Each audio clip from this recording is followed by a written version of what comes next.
Many of you may be aware that Angela Rayner recently cancelled the May 2025 elections in 9 council areas. She has now clarified that these elections will only take place in May 2026, after a restructuring from two-tier to unitary authorities. This decision has angered many people in the UK.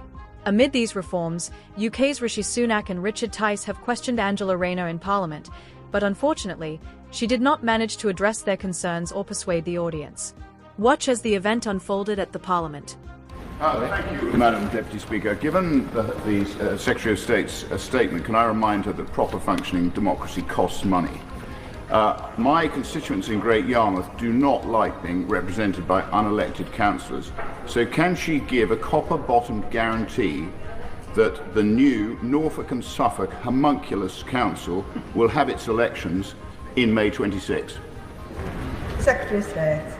Well, I say to the Honourable Member, Madam Deputy Speaker, I've been really consistently clear around the elections, and elections do cost money, Madam Deputy Speaker, but how can we justify having an election to then have another election within 12 months, which will cost huge sums of money for taxpayers? And I'd say gently to the Honourable Member that councillors were elected and that we're working with local councillors to deliver for local people. Tice. Thank you, Madam Deputy Speaker. Dictators cancel elections, not democracy. Dictators. 5.5 million voters in southern England are being denied the right to pass judgment on the performance of their councillors over the last 4 years. Interestingly, in areas where Reform UK are expected to do rather well. In cancelling these elections, Secretary of State, in cancelling them, you've admitted, the Secretary of State has admitted she doesn't know what will replace them. So it seems to me there is a serious risk, as previously mentioned, of not being ready in 12 months' time, in which case, can the Secretary of State be crystal clear what happens? Are they delayed a further year, or will they go ahead in May 2026? Secretary of State.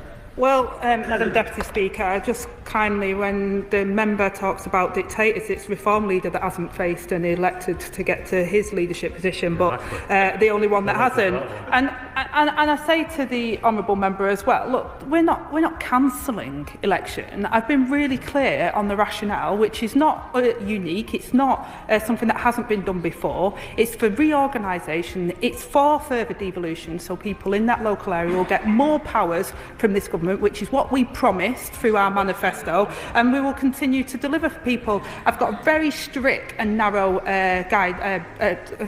guidance on why I allowed those areas to delay their elections, and I'm confident that they will be able to deliver. That's why I refused others. I've been very acutely aware that we want to make sure that people have a say in their local areas. This is what the devolution agenda is all about, giving local people more say and more powers. Now over to you viewers. Why do you think Labour wants to postpone the elections in these areas? Do you think it's because of fear of losing their seats? Please like, share and comment down your thoughts.